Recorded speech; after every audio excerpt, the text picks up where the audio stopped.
Karen Parker is the heart and soul of the Britt venue. She is our backstage caterer. She feeds breakfast, lunch, and dinner to all of our crew and to all of the bands and their production staff that come all the way through here every summer.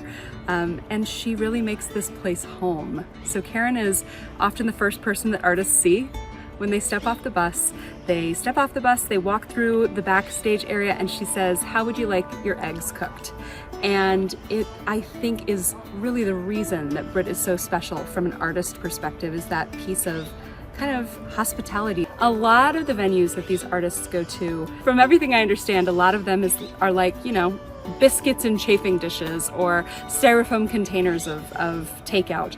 And for the artists who are coming through Britt, Karen makes everything from scratch. So it's a completely different experience where you're showing up and your breakfast is literally cooked to order. She's making the salads for the salad bar backstage. She custom makes soft serve. We have one of 2 soft serve machines on the tour circuit in the States. And it's pretty amazing kind of farm to table experience here where we know where everything came from, and most of it came from Karen Parker. Backstage catering at Britt festivals means taking care of the artists, the band, and the crew when they spend their day here in Jacksonville. This is the end of my 6th season.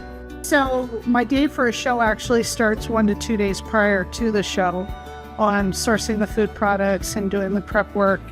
And then I show up bright and early, usually by 7 o'clock in the morning.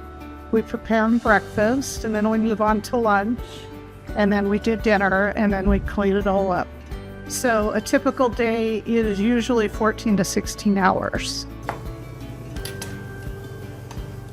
Life on the road for the artists and their crew is not fun. So my goal is to nurture them while they're here, give them a little bit of respite from their time on the road, and give them some good home-cooked food.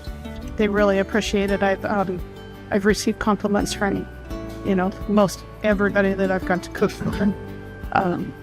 You know, and it's pretty cool to say that you got to cook for Peter Frampton or Willie Nelson. So this is truly a dream job.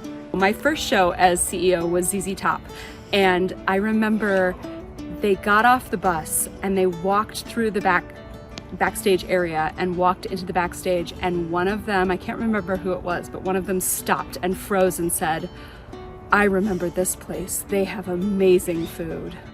And so it's like a homecoming every single time folks come through, and she is absolutely the reason for that.